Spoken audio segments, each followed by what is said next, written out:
Amen.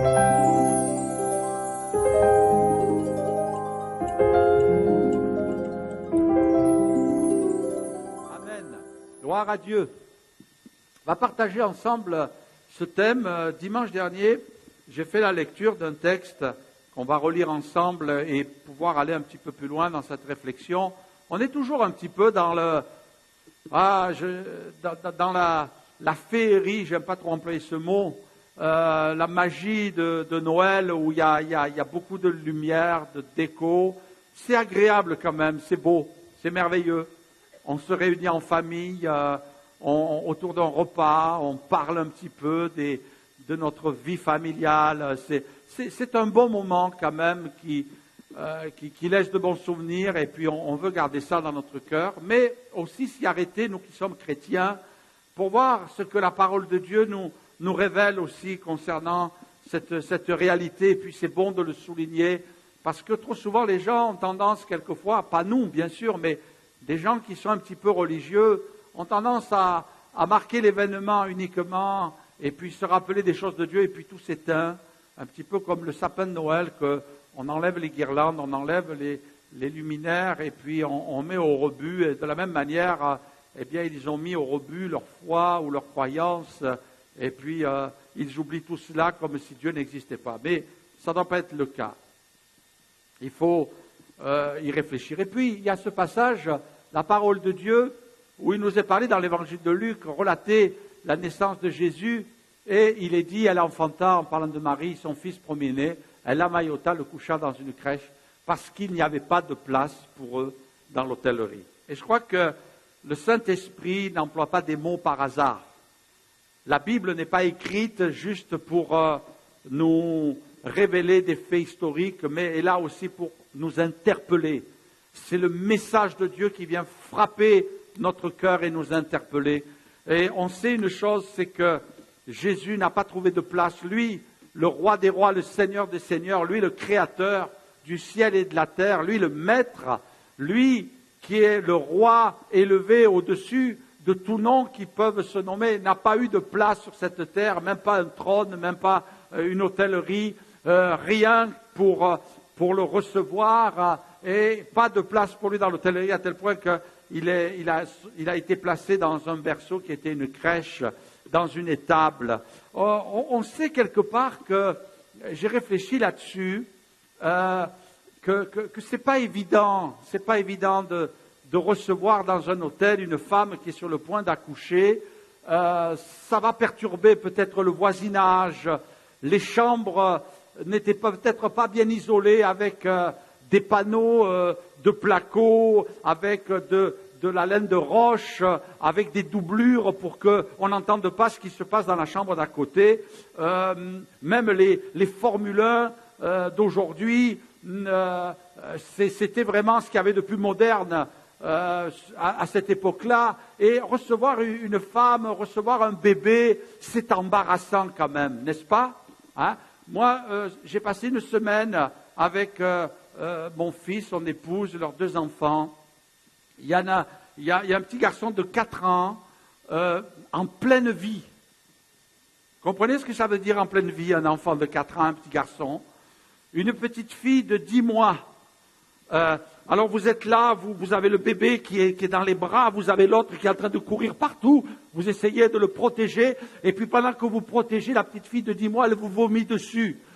Comprenez ce que c'est embarrassant des bébés, c'est embarrassant quelquefois des enfants, et je pense que certains parmi nous, des parents, des grands-parents, ils disent, pasteur, qu'est-ce qu'on te comprend?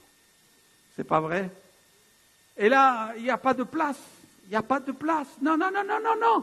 Une femme qui est sur le point d'accoucher, qui va crier pendant l'accouchement et qui va salir le lit, un enfant qui va se mettre à pleurer et peut-être pendant les nuits. Non, il n'y a pas de place. Il n'y a pas de place. Et ça m'a fait penser au fait que la foi, l'Évangile, Jésus, le Saint-Esprit, quelquefois viennent créer des embarras dans la vie des gens. Comprenez ce que je veux dire? Parce qu'il faut mettre notre vie en règle. Et quelquefois même, on perd un petit peu notre face parce qu'on veut s'affirmer en tant que chrétien, on veut montrer que quelque part on n'est pas en accord avec certaines combines, on n'est pas en accord avec certaines attitudes et comportements de gens dans ce monde.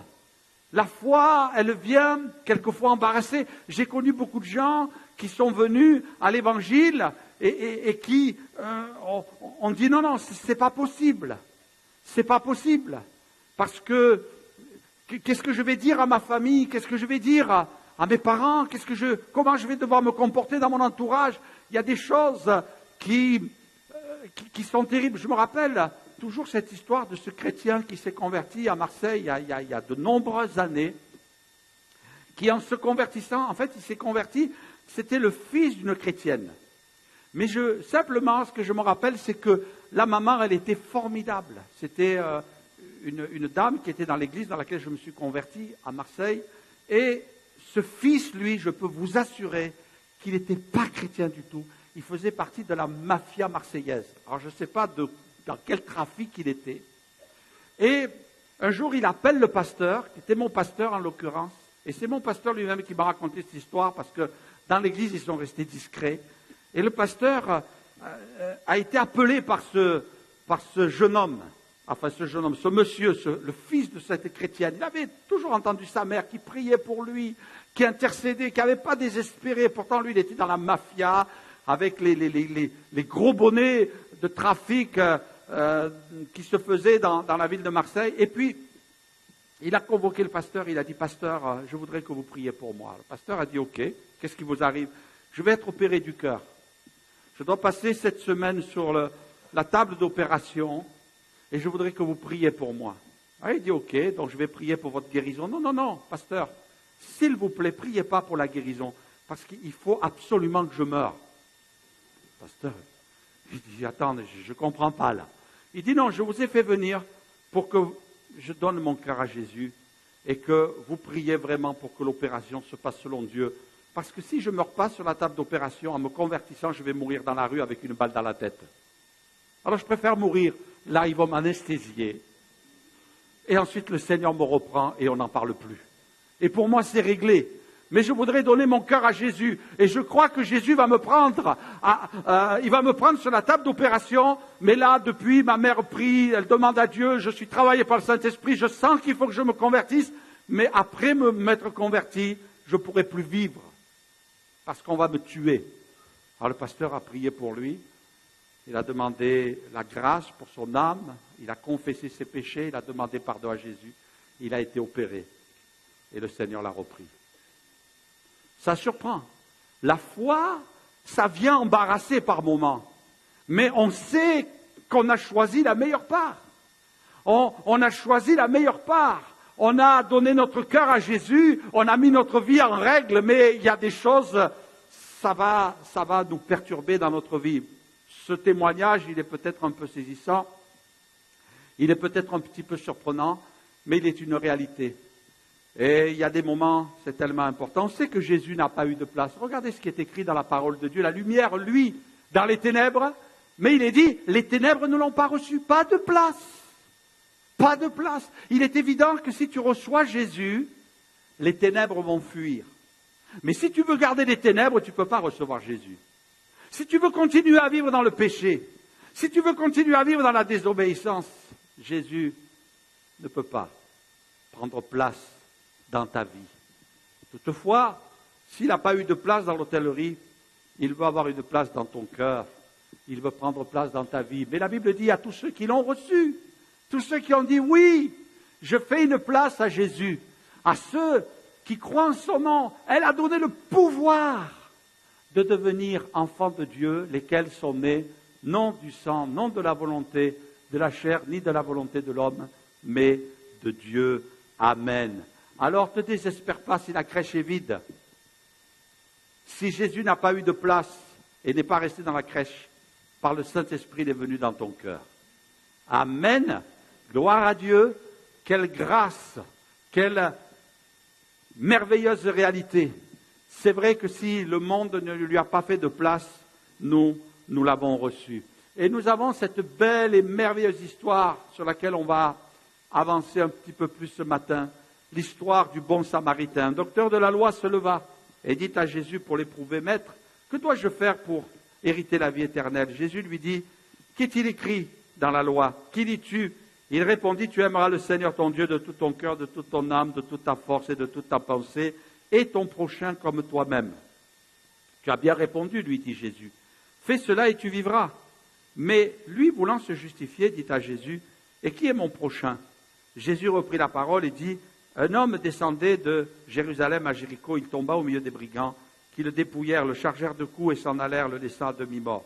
Un sacrificateur qui fortuitement descendait par le même chemin, ayant vu cet homme, passa outre. Un lévite qui arriva aussi dans ce lieu, l'ayant vu, passa outre. Mais un Samaritain qui voyageait, étant venu par là, fut ému de compassion lorsqu'il le vit. Il s'approcha, il banda ses plaies, il versa de l'huile et du vin, puis il mit sa propre monture, il le mit sur sa propre monture, le conduisit à une hôtellerie et prit soin de lui. Le lendemain, il tira 2 deniers, les donna à l'hôte et dit, aie soin de lui, et ce que tu dépenseras de plus, je te le rendrai à mon retour. Lequel de ces 3 te semble avoir été le prochain de celui qui est tombé au milieu des brigands? C'est celui qui a exercé la miséricorde envers lui, répondit le docteur de la loi. Et Jésus lui dit, va, et toi, fais de même. Amen. Gloire à Dieu. Je voudrais maintenant porter toute l'attention sur ce blessé qui est déposé dans l'hôtellerie. Alors, il y a une histoire merveilleuse qui nous est racontée ici avec une pensée extraordinaire, c'est que nous sommes, nous, peuple de Dieu, invités à nous occuper de ceux qui sont blessés, ceux qui sont meurtris, ceux qui sont en souffrance. Il est vrai que le bon samaritain, c'est Jésus. Le bon samaritain, pourquoi? Parce que les samaritains étaient rejetés, étaient repoussés du peuple juif. Et là, il y a un homme qui est sur le bord du chemin, qui a été blessé, qui est tombé au milieu des brigands, qui l'ont dépouillé et qui l'ont laissé à demi-mort. C'est l'image du diable qui s'est jeté sur l'être humain, sur notre humanité pour voler, pour dérober, pour détruire, pour égorger. Mais finalement, notre rôle à nous, c'est aussi de suivre le modèle que nous donne Jésus, d'être finalement ces bons samaritains et de pouvoir nous occuper de ceux qui sont dans le besoin. Et finalement, que s'est-il passé? Non seulement on a mis le blessé sur la monture, après l'avoir soigné, après avoir versé du vin et de l'huile pour apaiser, pour désinfecter, pour apaiser ses plaies, mais ensuite, on va le mettre dans une hôtellerie. On va le placer dans une hôtellerie et le Samaritain va dire, prends soin de lui le lendemain, prends soin de lui. Encore, je te donne 2 deniers. Je ne sais pas combien ça représente de temps dans un hôtel. On sait que 2 deniers, c'était l'équivalent de 2 journées de travail, à peu près pour un ouvrier de l'époque. Mais peut-être est-il resté 2 jours, 3 jours, 4 jours, le temps qu'il se remette sur pied. Et puis le Samaritain va dire à l'hôtelier, si tu dépenses plus à mon retour, je te donnerai ce que je te dois, mais occupe-toi vraiment de ce blessé. Et dans l'hôtellerie, je vois l'image de l'Église, qui non seulement le peuple de Dieu, l'Église, les chrétiens, nous avons fait une place à Jésus, alors que le monde ne le voulait pas, mais Jésus est parti dans le ciel. Jésus nous a quittés.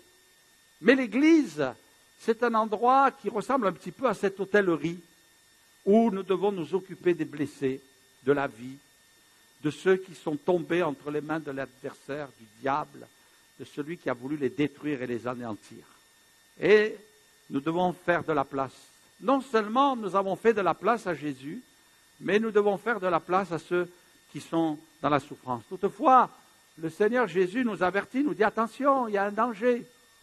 Il y a le sacrificateur, il y a le lévite. La Bible nous dit qu'eux, ils sont passés et quand ils ont vu le blessé, ils se sont détournés, ils sont allés à l'opposé. Littéralement, ils sont passés de l'autre côté pour éviter ce blessé et pour pouvoir continuer leur chemin. Mais le Saint-Esprit nous avertit en nous disant attention, ce n'est pas parce que vous portez le nom de chrétien, ce n'est pas parce que vous êtes enfant de Dieu depuis des années que votre cœur est resté intact. Regardez, sacrificateur, regardez le lévite. Quelque part, ils ne veulent pas se laisser embarrasser par la situation de quelqu'un qui est dans le besoin. Et c'est vrai que quelquefois, des gens qui sont dans le besoin, ça peut nous embarrasser. Parce que ils viennent ajouter un fardeau sur nos épaules. Quelque part, ils viennent nous déranger un petit peu comme ce blessé, alors que le Samaritain est confortablement installé sur sa monture, en train de se déplacer. Il faut qu'il s'arrête, qu'il descende de sa monture, et puis qu'il déploie un petit peu de ce qu'il a à sa disposition, prendre un petit peu de vin, prendre un petit peu d'huile, et puis mettre le blessé sur la monture, l'amener à l'hôtellerie et payer, se dépenser, et puis dire « prends soin de lui ». Il ne le connaissait même pas, il ne savait même pas qui c'était. Mais voilà la mission de l'Église. Et Jésus nous avertit à ce niveau-là, en disant « ne perdez pas la vision ». Voyez-vous, les sacrificateurs, les Lévites, eh bien eux, ils sont préoccupés par leur activité religieuse, spirituelle, mais ils en oublient l'essentiel. Ils en oublient l'essentiel. Et c'est vrai que quelquefois, quand on entre, permettez-moi cette expression, un petit peu dans une sorte de routine, on vient au culte, on est sérieux, on est fidèle, on fait ce qu'il faut, et puis même on peut exercer un certain service, mais quelquefois, comme par hasard, entre guillemets, il y a des situations qui nous tombent là sur le chemin de la vie, et puis on se dit, mais je me rappelle un jour, il y a une chrétienne qui me téléphone, et puis qui commence à, une chrétienne d'une église dans laquelle j'étais passé, et qui commence à vider son cœur. Et moi, j'étais en train de préparer un culte, je me rappellerai toujours, je préparais le culte, c'était un samedi, j'étais dans mon bureau, j'étais en train de méditer là-dessus, et puis ce coup de fil-là, il m'a embarrassé.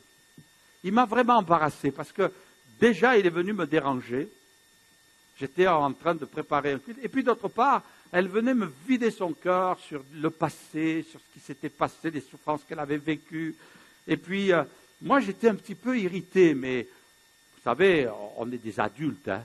On est capable de sourire tout en étant très énervé intérieurement. Hein. Et puis moi, j'étais irrité, dans mon cœur, je disais, mais elle me fatigue, cette sœur. Hein. Mais maintenant, je suis mieux. Hein. Vous ne soyez pas tracassés avec ça. Maintenant, je suis devenu gentil. Mais ça, c'était avant. Hein. Et puis, là, j'étais un petit peu agacé. Je dis, qu'est-ce qu'elle vient me déranger? Et puis moi c'est fini. Moi, j'ai tourné la page, je suis passé à autre chose. Les soucis qu'elle vit, et puis j'ai été en même temps repris par le Saint-Esprit. Le Saint-Esprit qui me reprend et qui me dit, mais qu'est-ce que tu es en train de faire là? Est-ce que tu es un serviteur de Dieu? Et vous savez, tout en écoutant la sœur qui était en train de gémir, de se plaindre, de pleurer, et puis d'un coup je me suis radouci, je suis devenu calme, comme aujourd'hui. Et là, j'ai commencé à l'écouter, puis de dire, oui, mais ce qui est important, ce n'est pas toi, c'est le besoin de cette sœur. Et j'oublierai jamais ce que le Saint-Esprit m'a dit à ce moment-là, en disant, écoute, tais-toi, écoute, occupe-toi d'elle. Elle est un petit peu comme le blessé sur le chemin. Elle a besoin de toi aujourd'hui. Elle a besoin que tu l'écoutes. Elle a besoin que tu prennes soin d'elle. Elle a besoin de déverser son cœur. Alors tu vas l'écouter. Et vous savez, quand le Saint-Esprit vous dit ça, vous ne dites plus rien. Vous vous soumettez. Et puis, je l'ai laissé parler. Et elle a dit des choses même qui n'étaient pas très agréables à entendre, qui n'étaient pas très belles à entendre. Mais je sentais que le Saint-Esprit me dit, tu l'écoutes. Et je l'ai écoutée. Et une fois qu'elle a vidé son cœur, je lui ai dit, bon, ma sœur, que le Seigneur vous bénisse. Et puis, je vais prier pour vous. Je vais prier pour que le Seigneur vous aide. Vous êtes en souffrance, je comprends. On a raccroché le téléphone. Et puis j'ai appris quelques mois après qu'elle a eu un cancer. Et après son cancer, elle a été emportée. Et là, le Saint-Esprit est venu de nouveau me dire, tu vois, il fallait que tu l'écoutes. Avant de rentrer dans l'éternité, elle avait besoin de vider son cœur. Elle ne le savait pas qu'elle allait partir. Toi, tu ne le savais pas. Mais moi, le Saint-Esprit, je le savais. Et je crois que Dieu veut développer en nous cette sensibilité de ne jamais devenir des sacrificateurs comme ceux qui sont passés devant le blessé, ou des Lévites qui sont là, partent en courant. Vous savez, mes frères et sœurs, peut-être on vient au culte, on arrive, on s'assoit, on ne bouge plus, et puis à la fin du culte, on s'en va, et on va voir nos amis, on va discuter avec les uns, on va discuter avec les autres, mais peut-être que le Saint-Esprit veut nous utiliser Nous prions pour cela. Nous demandons à Dieu d'intervenir dans notre Église. Nous demandons des miracles, nous demandons des pécheurs, nous demandons des blessés de la vie, des gens qui sont en souffrance. Et peut-être que le Saint-Esprit, ce jour-là, n'a pas envie d'utiliser un pasteur, mais il veut t'utiliser toi pour que tu t'arrêtes et que tu ailles voir la personne. Et tu ne sais pas pourquoi, que le Saint-Esprit est en train de te dire, approche-toi d'elle. Et vous dites, non, j'ai pas le temps, je suis pressé, j'ai ma dinde qui est en train de cuire avec les marrons. C'est Noël. Et le Saint-Esprit te dit, arrête-toi et parle. Et là, tu es en train de faire l'œuvre de Dieu. Et tu ne ressembles pas à un sacrificateur. Tu ne ressembles pas à un lévite. Tu ne ressembles pas à quelqu'un d'important sur cette terre. Parce que c'était des gens qui étaient considérés. Mais tu vas peut-être ressembler à quelqu'un de tout simple. Quelqu'un peut-être qui va sembler un petit peu au premier abord bizarre. Un peu comme le Samaritain. Mais les projecteurs du Saint-Esprit seront sur ta vie. Et ça, c'est tellement important. Et vous savez, quelquefois, on peut être embarrassé. Mais si c'est des embarras que crée le Seigneur, il faut les accepter. Et il faut accepter que, quelquefois, sur notre chemin, il y ait des situations qui apparaissent comme cela. Parce qu'il ne faut pas oublier que nous étions de leur nombre. Que nous étions de leur nombre. Moi, je me rappelle d'une chose, c'est des témoignages que je vous apporte tout simples, mais je me rappelle d'une chose, c'est que j'ai vécu un racket très douloureux où on a vraiment voulu me dépouiller. Et puis j'ai résisté. Et ça s'est engendré en bagarre. Je me suis retrouvé avec 3 gars sur moi. Je me suis défendu comme j'ai pu. Et puis finalement, ils ont eu raison de moi. Je me suis retrouvé par terre. Et puis on m'a achevé à coups de pied. J'ai perdu connaissance. Je me suis retrouvé dans un bar avec des gens qui étaient en train d'essayer de me ranimer, d'essayer de... J'avais mon nez complètement éclaté, pissé le sang, et puis on essayait d'arrêter tout cela. Et quand j'ai repris connaissance, j'ai dit, bon, ça va, laissez-moi, je peux partir. Mais ce qui est terrible, c'est que le choc physique, il est vite passé. Peut-être au bout de 15 jours, 3 semaines, mon physique ne ressentait plus rien. Mais s'est développé en moi une haine. Et je vous passerai les détails, mais ces gens qui m'avaient agressé, c'était des gens d'une certaine race que finalement j'ai pris en haine. Et là, j'ai commencé à avoir dans ma sacoche un couteau avec moi. Je me disais, bon, ça passera mieux. Et j'ai dit, s'il y en a un jour qui vient m'agresser, là, je me le coupe en morceaux, quoi. Vous comprenez ce que je veux dire? Quand la haine est en train de vous gagner, que vous êtes un adolescent, c'est quand même fort. Vous avez vraiment la haine qui monte et puis vous devenez violent, vous devenez méchant. Et j'ai continué à développer mes sports de combat en disant, là maintenant, 3 gars, il faut que je leur résiste. Et puis un jour j'en attraperai un, je vais me le couper en morceaux. J'étais vraiment dans cette haine totale. Mais la grâce de Dieu a été merveilleuse à mon égard. Heureusement que le Seigneur est bon avec nous, qui ne nous écoute pas toujours. Mais je n'étais pas chrétien, je vous rassure. Et puis, quand je suis allé la première fois à l'église, moi qui étais un blessé de la vie, moi qui étais rempli de haine, je me rappelle une chose, c'est que j'ai garé ma mobilette devant l'église, j'avais un blouson noir avec des fermetures éclair partout, il y en avait partout. Et puis je suis rentré avec mon blouson noir là, j'ai écouté le prédicateur et au bout d'un moment, il m'a énervé. Je me suis levé, j'ai dit, je vais aller fumer une cigarette dehors. Et j'étais parti pour aller fumer la cigarette dehors. Et puis il y avait dans l'auditoire, là il y avait ma sœur qui m'avait amené à la réunion, une sœur un petit peu plus grande que moi, et qui me regarde avec des yeux, rien que son regard, je me suis rassis tout de suite. Non, j'ai pu bouger, je sentais que je faisais quelque chose de pas très bien, alors je me suis assis. Mais voyez-vous, il y a eu quelque chose d'important qui a touché mon cœur. Le prédicateur, il m'a énervé comme c'était pas possible. Et après, je l'ai vraiment aimé, parce que c'est devenu un papa spirituel, ce pasteur. Mais ce jour-là, je ne sais même pas ce qu'il a raconté.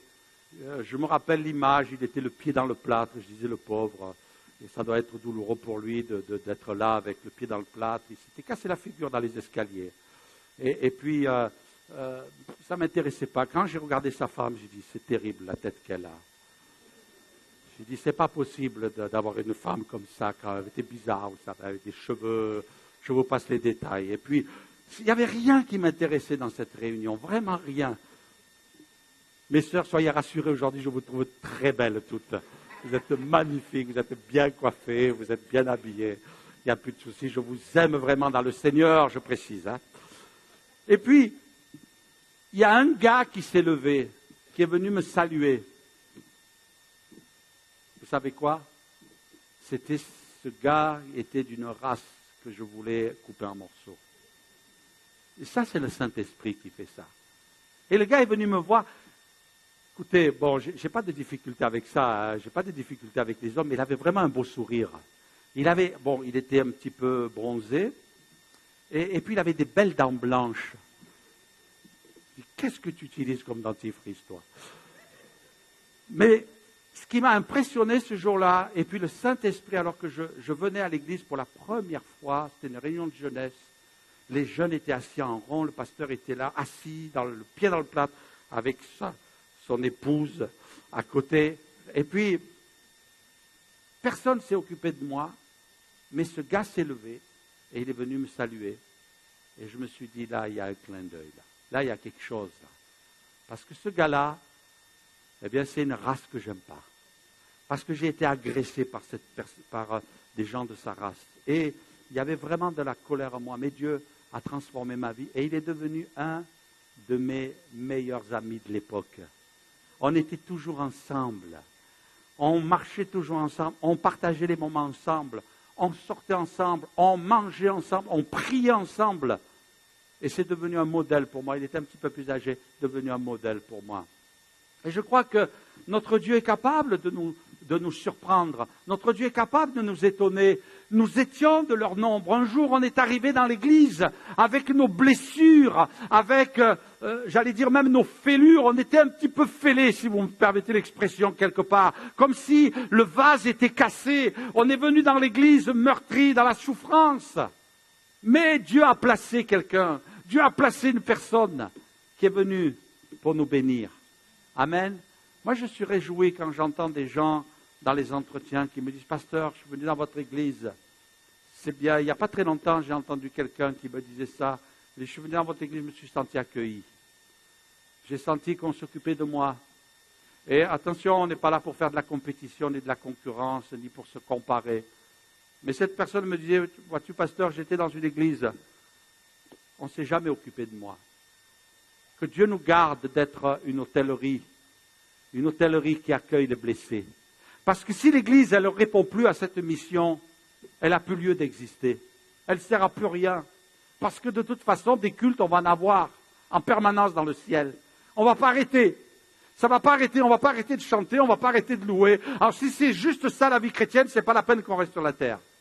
Mieux que le Seigneur nous prenne tout de suite. D'accord? Peut-être que vous n'êtes pas pressés.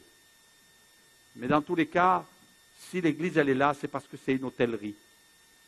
Et ce n'est pas évident. Jésus nous confie les blessés. Nous étions, nous aussi, de leur nombre. Je vais inviter Isabelle à venir, juste pour vous lire un petit diaporama que j'ai sélectionné pour vous. Et si on peut baisser un petit peu les lumières, juste pour qu'on se concentre sur le diaporama. Jésus nous confie les âmes. Jésus nous les envoie. Et j'ai bien aimé ce petit diaporama. Voilà, normalement il y a une petite musique avec. Je vous laisse déclencher le diaporama. Et puis Isabelle va lire au fur et à mesure les diapositives qui vont apparaître. Je suis allée à la clinique du Seigneur pour des contrôles de routine et j'ai Est-ce qu'on peut mettre constaté plus que fort le j'étais micro? malade. Quand le Seigneur a mesuré ma tension, j'ai vu que ma tendresse était basse.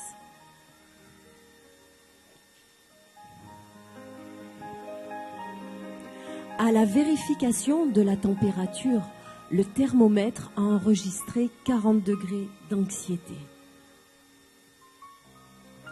J'ai passé un électrocardiogramme et le diagnostic fut que j'avais besoin de diverses transfusions d'amour, car mes artères étaient bouchées par la solitude et n'irriguaient plus mon cœur vide. Je suis allée en orthopédie, étant donné que je ne pouvais plus marcher à côté de mon frère et ne pouvais pas leur donner une accolade fraternelle parce que j'avais une fracture sur la jalousie. On a relevé aussi une myopie due au fait que je ne pouvais pas voir au-delà des choses négatives de mon prochain. Quand je lui ai dit être sourd, le Seigneur a constaté que j'avais négligé d'écouter quotidiennement sa voix. Dans sa grande miséricorde, le Seigneur m'a offert une consultation gratuite. Aussi, je m'engage, en quittant cette clinique, de ne plus prendre que les remèdes naturels qu'il m'a prescrits à l'occasion de cette heure de vérité. Au saut du lit, boire un verre de reconnaissance. Avant d'aller au travail, prendre une cuillère de paix. Chaque heure, appliquer une compresse de patience et avaler un bol d'humilité. De retour à la maison, faire une injection d'une dose d'amour. Et avant d'aller au lit, prendre 2 capsules de conscience pacifiée. Ne déprime pas, ni ne te disperse avant même de vivre ce jour. Dieu sait comment tu te sens. Dieu sait parfaitement ce qui va se succéder dans ta vie, justement, en ce moment.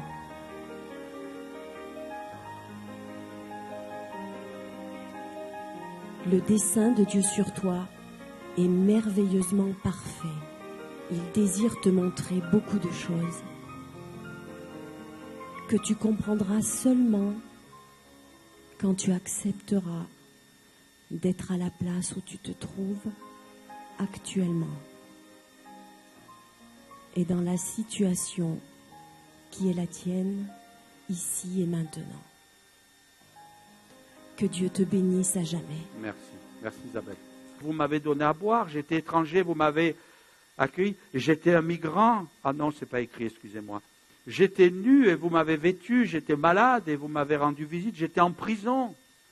Et vous êtes venu vers moi.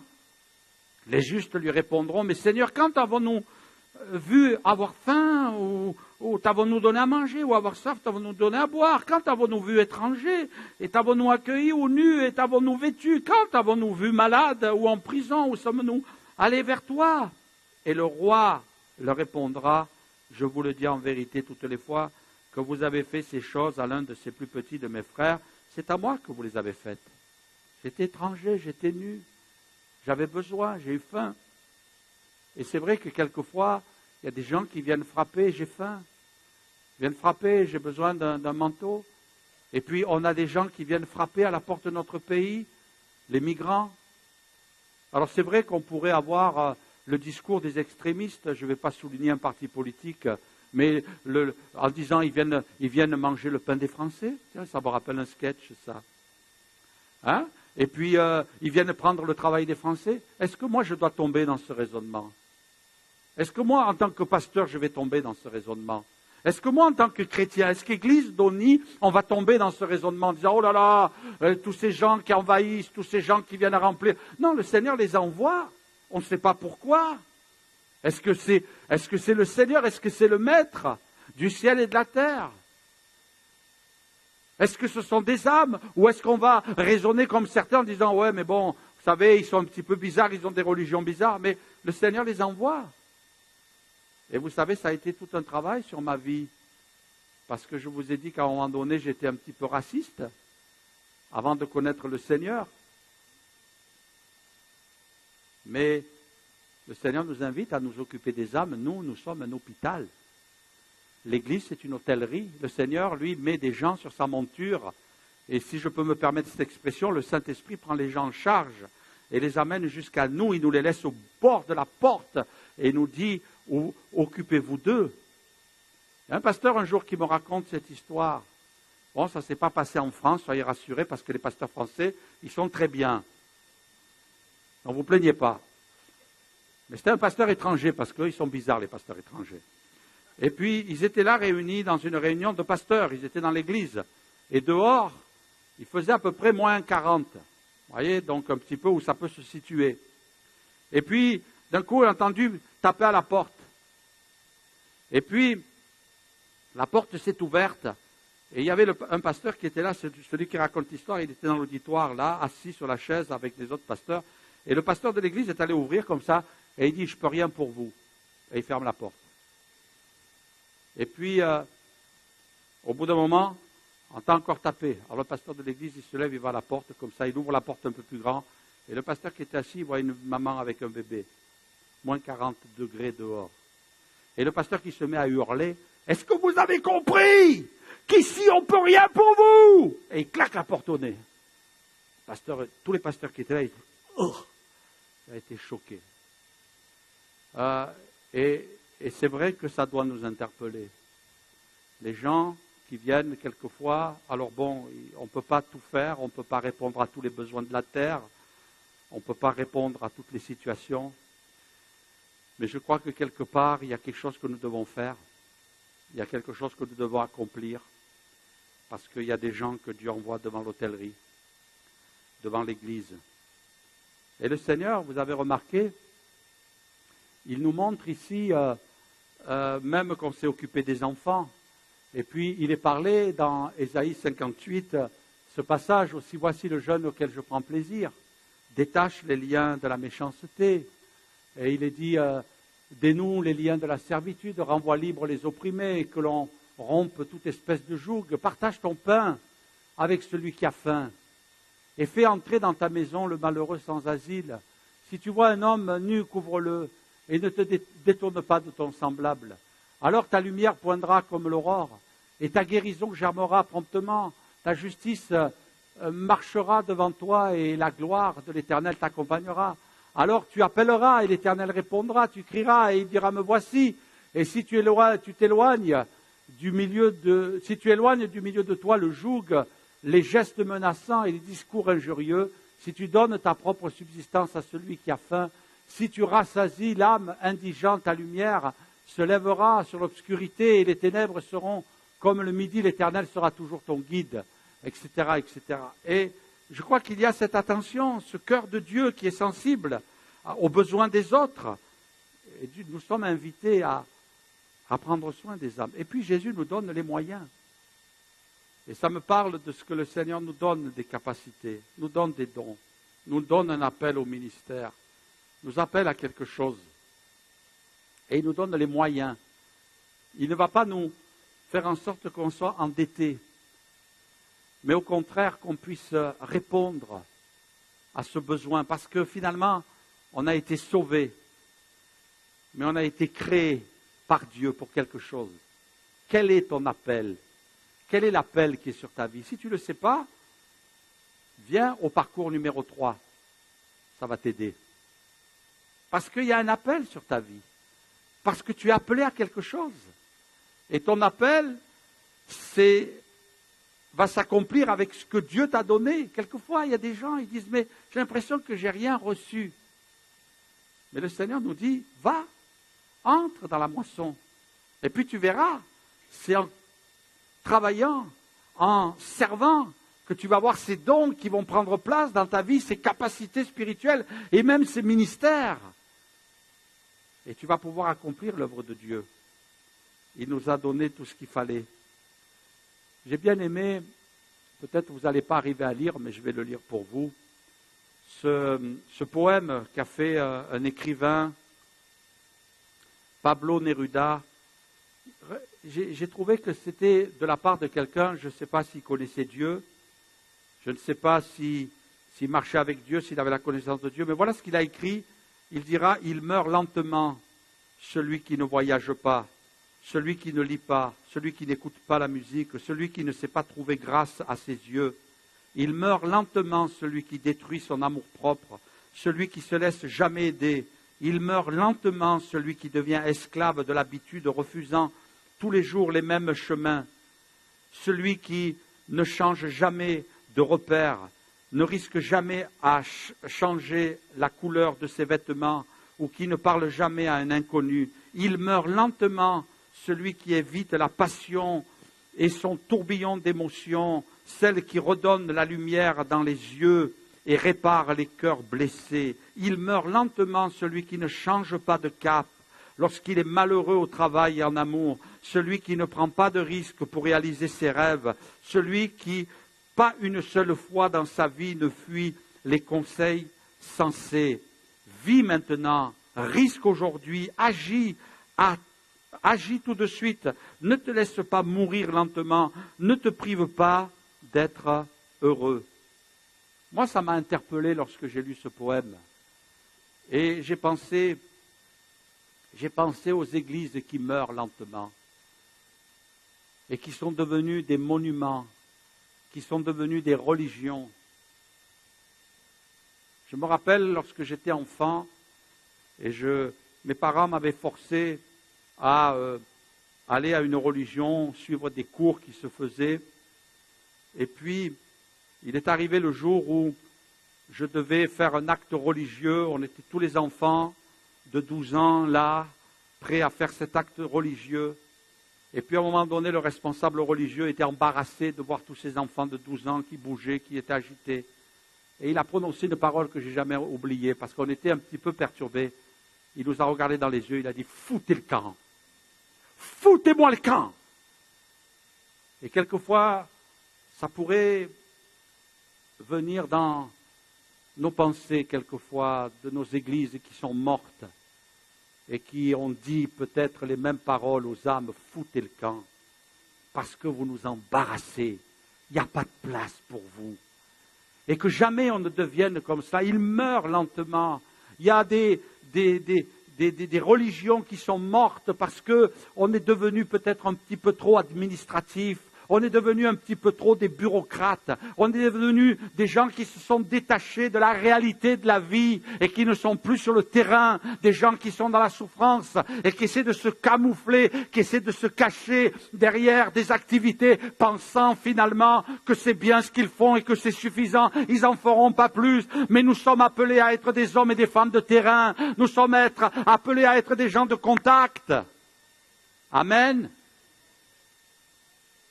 Je crois que Dieu nous appelle, parce que c'est là notre mission, à être proche des âmes qui sont en souffrance. Le lendemain, il a tiré 2 deniers, il a dit « Aie soin de lui, et ce que tu dépenseras, je te le rendrai à mon retour. » Il nous a donné la puissance de son esprit, et les grâces de Dieu sont multipliées. J'ai bien aimé les paroles de Michel-Ange. Beaucoup pensent que cet homme était profondément croyant, qu'il aimait Dieu de tout son cœur.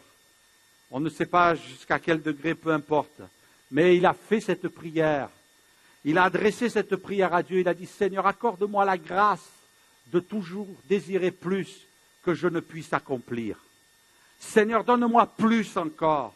Seigneur, donne-moi plus encore, pour que je puisse te servir encore mieux. Seigneur, donne-moi des dons spirituels pour que celui que tu vas placer sur ma route soit béni, Seigneur. Donne-moi des paroles qui viennent d'en haut, inspirées du Saint-Esprit, pour que lorsque je vais parler à quelqu'un, il va avoir la solution. Il va recevoir le secours divin. Il va dire, oh, j'ai entendu la voix de Dieu. Dieu m'a parlé. Dieu a agi. Dieu a fait son œuvre dans mon cœur. Vous savez, quand la première fois je suis allé à l'église, enfin la deuxième fois, c'était à un culte. Et puis, il y avait une centaine de personnes dans cette église. Et puis d'un coup, il y a eu un don spirituel, un parler en langue.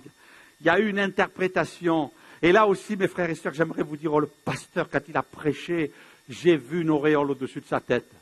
Ben non, rien du tout, j'ai rien compris, je ne sais même pas ce qu'il a raconté. Et puis, j'ai rien compris. Mais par contre, là, dans cet auditoire, il y a eu un don spirituel. Et puis, la personne qui a traduit, c'était une mamie. Une mamie qui parlait à moitié français, avec un accent marseillais et avec une déformation d'accent italien. Là, vous cherchez à comprendre, là, juste une personne comme ça qui interprète, vous ne savez pas qui c'est qui parle en langue, en fait.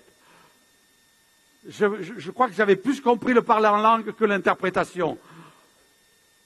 Mais il y a eu des paroles là qui ont fusé. Et cette personne, elle était derrière moi, je me rappellerai toujours. Elle était derrière moi et j'essayais de prêter l'oreille. Mais j'ai capté, oh, tu es là pour la première fois. Mais aujourd'hui, sache que Jésus t'appelle à donner ton cœur. Et si tu donnes ton cœur à Jésus, c'était la deuxième réunion. Si tu donnes ton cœur à Jésus, eh bien, tu vas être appelé au ministère et tu vas prêcher la parole de Dieu.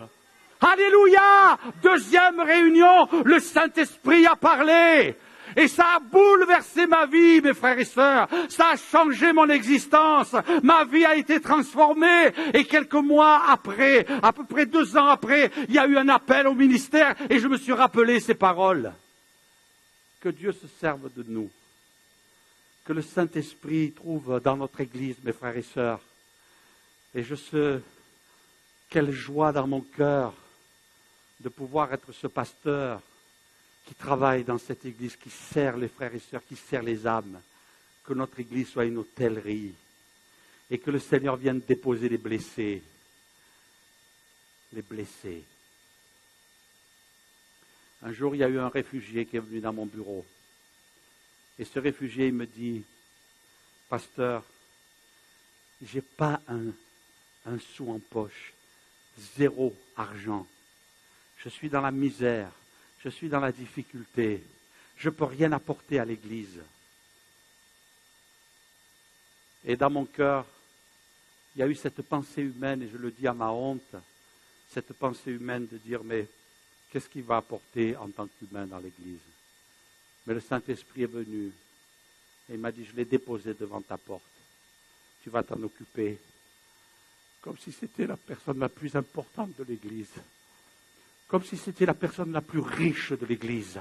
Comme si c'était la personne qui va donner la plus grosse offrande à l'Église. Tu vas t'en occuper parce que tu es mon serviteur de Dieu. Et moi, je suis le Saint-Esprit. Ça, le Saint-Esprit me secoue des fois. Hein. Et là, mon cœur a été brisé. Et j'ai dit, je veux voir cette âme comme la plus belle de toutes les âmes. Et je ne veux pas m'arrêter à ce qui est apparent. Parce que l'Église, c'est une hôtellerie devant laquelle le Seigneur dépose les blessés. Et il nous dit, je t'ai donné tout ce qu'il faut, plus que de deniers. Je t'ai donné tous les dons, je t'ai donné toutes les richesses d'en haut, je t'ai tout donné. Et puis s'il manque quelque chose, je te le donnerai à mon retour, nous dit Jésus. Parce qu'à son retour, nous allons être récompensés. Parce que le Seigneur va passer en revue en disant, oui, j'ai vu ce jour-là ce que tu as fait. J'ai vu là, personne ne te voyait dans l'église, dans la rue. Lorsque tu as donné quelque chose à quelqu'un, lorsque tu lui as apporté à manger, lorsque tu es allé vers lui, lorsque tu as prié dans ta chambre pour la personne qui était dans la difficulté. Oui, je t'ai envoyé des blessés et moi j'ai vu tout cela. Alors aujourd'hui, tu vas entrer dans la joie de ton maître. Tu vas entrer dans ma présence. Et maintenant, sache une chose, c'est que c'est le temps pour moi de te donner tout ce que tu as dépensé en plus. Et tu vas recevoir mes récompenses. Amen. Alors mes frères et sœurs, demandons à Dieu que notre Église soit cette hôtellerie. Et ne soyons pas là en train de juger à l'apparence. Mais au contraire, ayons le bon regard. Jésus n'a pas eu de place sur cette terre. À l'hôtellerie, on a fait une place pour le blessé. Mais Jésus nous dit qu'il va nous récompenser à son retour. Et j'aime bien cette parole où Jésus dira, il y a plusieurs demeures dans la maison de mon Père. Si cela n'était pas, je vous l'aurais dit. Mais moi, Jésus, je vais vous préparer une place là-haut, dans le ciel. Alléluia. Lui n'a pas eu de place. Mais nous lui avons fait la place. Nous lui avons ouvert notre cœur. On a ouvert l'Église à ceux qui avaient besoin, sans penser qu'on était embarrassé, du petit enfant, du petit bébé, comme à la personne la plus âgée parmi nous. Chacun a sa place. Et c'est ce que Jésus veut. Et lui nous prépare une place dans le ciel. On va prier si vous voulez bien. Mes frères et sœurs, on va compter sur la grâce de Dieu ce matin. Et que nous réalisions la mission de l'Église, la mission du peuple de Dieu, la mission de chacun. Réjouis-toi si tu t'occupes des bébés dans l'Église. Parce que même si le bébé il est embarrassant, même si le bébé il te vomit dessus, mais le Seigneur l'aime. Si tu t'occupes des enfants à l'église, réjouis-toi. Si tu t'occupes des personnes de l'extérieur, si tu aides pour la prison, si tu aides pour les migrants, si tu aides dans les quartiers, réjouis-toi. Et je crois que chacun, il faut que nous prenions notre place et que nous puissions l'assurer, que nous puissions faire ce que Dieu nous a appelés à faire, sans nous cacher derrière, comme les Samaritains, comme les sacrificateurs ou comme les Lévites de l'époque. Ils ne voulaient pas se souiller, ils ne voulaient pas se salir, ils ne voulaient pas être embarrassés, ils voulaient faire ce qu'ils avaient envie de faire, mais ils n'ont pas eu l'approbation de Dieu. Seigneur, fais en sorte qu'on ne soit jamais comme ces gens-là. Et pardonne-nous si quelquefois on s'est détourné, Seigneur. Pardonne-nous si quelquefois on n'a pas su.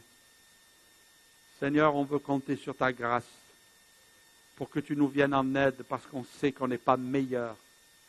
Notre nature humaine, Seigneur, elle est quelquefois prise par toutes sortes de réflexions égoïstes et peut-être même orgueilleuses.